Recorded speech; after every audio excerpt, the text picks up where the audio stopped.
bow down, prostrate. You are the only one worthy of praise. Bismillahir-Rahmanir-Rahim. There is a very famous objection which you brothers might have heard of. The Akhi, why do you blind follow? And this objection seems very strong and appealing. Makes you feel guilty. Now, why are you blind following inside your deen? But the reality is that this objection is feeble, weak and absurd. There's no reality to this. Those brothers that object and question the Akhi, why do you blind follow? Ask them, what do you mean by blind following? What do you mean by blind following? Mona Abdul Halim Sahib, when I say, or when you hear the word blind following, what comes to your head? Normally to follow something without evidence in it. To follow something without knowing the Evidence. This is what we hear from the brothers. To follow something without knowing the evidence. La hawla wa la quwwata illa billah. Bid'ah, akhi. Why are you blind following? So to negate following a great school, a great imam, they will give this feeble, weak, absurd objection, the Akhi, why do you blind follow? And the definition of blind following commonly is known as to follow something or somebody without knowing the evidence. Now this brother who is objecting, this Salafi brother who is objecting and saying with full conviction and josh, the Akhi, why are you blind following? You ask him a question, the oh Akhi, and we're all Akhis inshallah, we all each of the brothers, innamal mu'minuna ikhwa, he's also our Akhi. So you also ask him, the Akhi, this salah that you read, this salah from beginning to end, it involves many actions and many sayings, many af'al and many aqwal. Be honest, Allah subhanahu wa ta'ala is watching us. Do you know each action?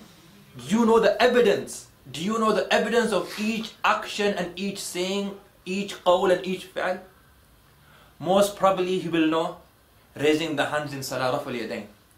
And the evidence for this he probably taken off Google English translation of Bukhari. He might know the evidence, the hadith of joining the feet, which he has misunderstood. He might know the hadith of putting your hand on the chest, which is taken from the kitab of Albani Sahib, the book of Albani Sahib. He might know reading Surah Fatiha behind the Imam. He might know reading Ameen very, very loudly. Very, very loudly. So, there's one Ameen bil Jaharin, to say Ameen loudly. And there's one Ameen, double Jahar. Not just loud, very, very loud. So he might know the evidence for these 6, 7 aqwal or af'al. So that means, the question is now, to this Salafi brother, the rest of your namaz, this is not the whole namaz, this is only one portion of your namaz. 90% or so of your salah, according to your criteria and your concept of blind following, is blind following.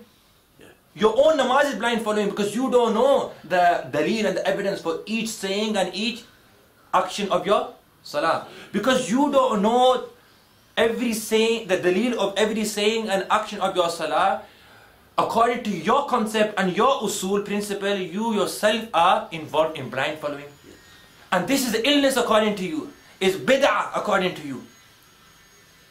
So the illness and the bid'ah which you are condemning, you are involved yourself in. أَتَأْمُرُونَ النَّاسِ بِالْبِرِّ وَتَنْسَوْنَ أَنفُسَكُمْ.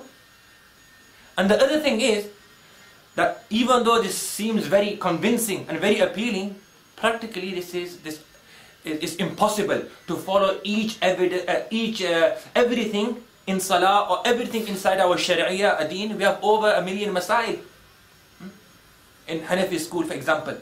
To follow each evidence, to know the evidence for each action or each saying for a layman, for a normal person, is impossible. That's why we are told to follow the great scholars, so we will be saved from this burden of knowing the evidence of each saying and each action. May Allah subhanahu wa ta'ala save us from all types of fitan, and may Allah subhanahu wa ta'ala give us the true understanding of Iman. Wa akhu da'wana.